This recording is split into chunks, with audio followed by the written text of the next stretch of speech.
thevoicebeforethevoid.net. The Plant Thing by R.G. McCready, read by The Voice Before the Void. "This morning, Dick, I have something special for you," said Norris, city editor of the Clarion, as I approached his desk. "Interview with Professor Carter. You've heard of him, of course." "Certainly," I replied. "There are some rather weird stories concerning him." "Exactly. And the latest of these stories is that Carter is conducting wanton vivisection on a prodigious scale. Holder, of the local Society for the Prevention of Cruelty to Animals, went over yesterday to investigate, but was turned away at the gate. He laid the matter before me, and I promised to try for an interview." "Who started the vivisection story?" "Several farmers, according to Holder. During the past 4 months, they've sold Carter more than 150 pigs, sheep, and calves. It is well known that the professor is a scientist and not a stock raiser. Ergo, he dissects the animals. Can you start now?" En route to the Carter home, I stopped at a hardware store and bought a 30-foot length of rope. I foresaw difficulty in securing admittance to the professor's domain. While driving, I brought to mind everything I knew about him. 4 years ago, he had bought the old Wells place, 10 miles west of town. No sooner had it passed into his hands than he commenced the construction of a high board wall about the 5 acres, in the center of which the house was situated. The wall completed, he had moved in with a young lady, apparently his daughter, and 8 Malay retainers. From that time on, he and his household might have been dead for all the town saw of them. Our tradesmen made frequent trips to the place, but all their business was transacted with a Malay at the gate. I drove rapidly and soon came in sight of my destination, which stood on a hill half-mile back from the road. 5 minutes later I drew up before the gate, and in response to my hail, the Malay appeared. He was a nice-looking young chap, dressed irreproachably, and spoke excellent English. I gave him my card, and after a perfunctory glance at it, he shook his head. "I am sorry, sir, but it is the master's order that no one be admitted, and if you will pardon me saying so, least of all, representatives of the press." "But my business is urgent. Serious charges have been laid against him, and it is possible that I may be the medium by which these charges are refuted." The Malay's ivory teeth flashed in a smile. "Thank you, sir, but I do not doubt that the master is able to take care of himself. Good day." This last was spoken in a tone of polite finality as he turned on his heel and walked away. I entered my car and drove back to the highway. However, I was determined to get that interview, by crook if not by hook. If I may say it, this policy of mine had made me star reporter of the Clarion's staff. So I continued on down the road a few hundred yards, and parked the car in the grove, where it was hidden well. I then took the coil of rope and made my way through the grove, which swung in a huge, narrowing semicircle up the hillside to the northwest corner of the Carter grounds. Arrived there under the 15-foot wall, I looked cautiously about me. So far as I could see, I was unobserved. Just within the wall grew a great oak, one of whose major branches extended well outside. Quietly, I flung one end of my rope over this limb, fashioned a running noose, and drew the rope tight. Then, slowly, I wormed up the barrier. From the top I gazed down upon a glory of wonderful, luxuriant flora. Stately ferns waving gently in the stirring air. Beautiful flowering shrubs were interspersed here and there, while everywhere in the emerald grass, still wet with dew, nodded strange, exotic plants. Ever a lover of flowers, I forgot my mission as I looked. There came to my nostrils odors more fragrant and elusive than any I had heretofore known. Suddenly I crouched low. On noiseless feet there passed beneath me a Malay, who had emerged without warning from a clump of ferns. He paused for a moment to brush an insect from a shrub, then disappeared from view in a thicket of high, green bushes.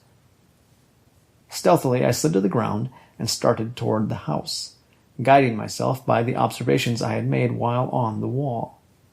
It was very likely, indeed, that the professor would kick me forth the instant he discovered my presence, but at any odds I should have something to tell the readers of the Clarion. Too, my audacity might count in my favor. I had not gone far before I became conscious of an odor utterly different from the others. It was vague, but none the less disquieting. A feeling of loathing and dread pervaded me, a desire to clamber back over the wall and return to the city. The scent came again, much stronger, and I stood irresolute for several minutes, fighting down a sense of faintness, as well as the longing to take flight. Then I advanced. In 30 seconds I came to the edge of a small open space. At what I beheld, I put out my hand to a large fern to steady myself. In the middle of that tiny clearing grew a thing which, even now, I shudder to describe. In form, it was a gigantic tree, unspeakably stunted, fully 12 feet in diameter at the base, and 25 feet high, tapering to a thickness of 2 feet at the top, from which depended things. I cannot call them leaves, for all the world resembling human ears. The whole was a dead, drab color. Dreadful as was the appearance of the thing, it was not that which made me reel as I looked. It was wreathing and contorting, twisting itself into all manner of grotesque shapes. And eyes were boring into me, freezing the current of my blood. Something rustled in the grass. I looked down and saw an immense creeper snaking toward me. For the first time I observed that it was joined to the trunk of that frightful thing, and so near the ground that I had not seen it for the tall grass. With a cry of horror I turned to run. The creeper leapt at me and fastened around my middle with horrible force. I felt something in me give way. Frantically I struck and tore at the ghastly, sinuous girdle that encircled me, undulating like the tentacle of an octopus. Fruitless, I was drawn relentlessly forward. I screamed. In the trunk of the thing there had appeared a mighty red-lipped orifice. The tentacle tightened, and I was lifted off my feet toward that orifice. A beautiful girl was bending over me when I opened my eyes. She spoke in a musical voice. "Please do not move. One of your ribs is broken." A tall, gray-haired man who had been standing in the background now came to my bedside. "I am glad that I came in time, my boy. Otherwise—" He was Professor Carter. He presented the girl as his daughter, Isabel. Here one of the dark-skinned servants entered with some articles, which he deposited upon the center table. "I'm going to set your rib," announced the professor. And forthwith he took off his coat and rolled up his sleeves. When the job was finished to his satisfaction, I besought him to telephone to town for a taxicab. "I shall certainly do no such thing," he said. "I insist that you remain our guest until you are recovered." Isabel Carter proved a wonderful nurse during the 3 days that followed.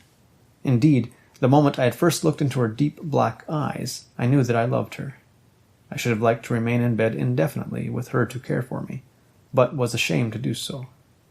On the third morning, I was moving cautiously about the house, she supporting my steps, although there was no need of it. The professor joined us.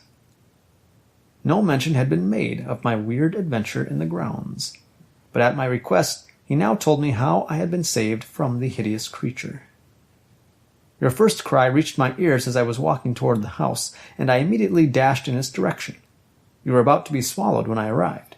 I gave a sharp command, and my travesty released you." "It obeyed your command?" I exclaimed incredulously. "Precisely. It acknowledges me as its master. For 6 months, its period of life so far, I have superintended its growth and ministered to its needs." "But what is it?" A dreamy look came into Carter's eyes.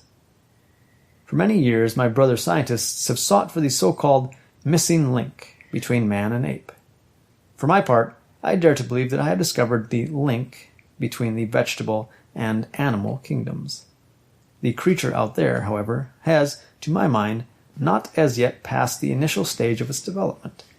Whether it will attain the power of locomotion remains to be seen."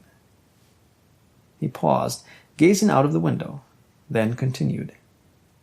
20 years ago, in Rhodesia, I chanced upon a carnivorous plant that gave me my clue. Since then I have labored unremittingly, crossing and recrossing my specimens, and you have seen the result. It has cost me 3/4 of my fortune, and countless trips to Asia and Africa. He indicated a vast pile of manuscript on the table. The life history, precedents included, of my travesty. It will form the basis of a work which, I do not doubt, will revolutionize science. Glancing at the clock, he rose to his feet. "It is feeding time. Do you care to accompany me?" I assented, and we set out. The thing remembered me, for the huge tentacle swept out in my direction, curling impotently in the empty air. I shuddered and kept my distance. A Malay appeared leading a calf.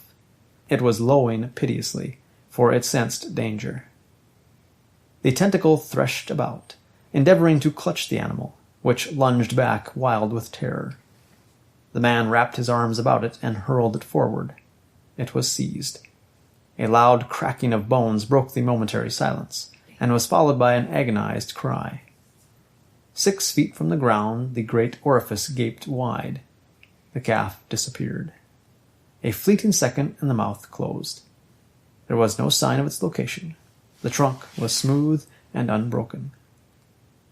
A nausea had gripped me during the scene. The professor and the Malay were apparently indifferent. They conversed briefly. Then, linking his arm in mine, Carter led the way back to the house. As we walked thither, I broached the subject of departure. He would not hear of it, insisting that I stay till Saturday. While in his study, I had noticed an elephant gun in a corner. I asked him whether he had done any big game hunting. That gun? Tala had me get it. He asserted that he could foretell tragedy in connection with the creature, that a day would come when I should lose control of it. I scouted the idea, but to humor him purchased the weapon, which stands there loaded in the event need of it arises. Still, it would assuredly break my heart if anything necessitated the slaying of my travesty. At the door of his study, he excused himself and went in. Isabel carried me off to the veranda hammock. As we talked, it was inevitable that the subject of the plant thing should come up, and a shadow crossed her face as we discussed it. Tala says that Father does not know how dangerous it is. He is right, but Father will not listen. The next morning, I again went with Professor Carter to the little clearing. It was a sheep this time. The poor beast was paralyzed with fright, and stood passive, waiting for death.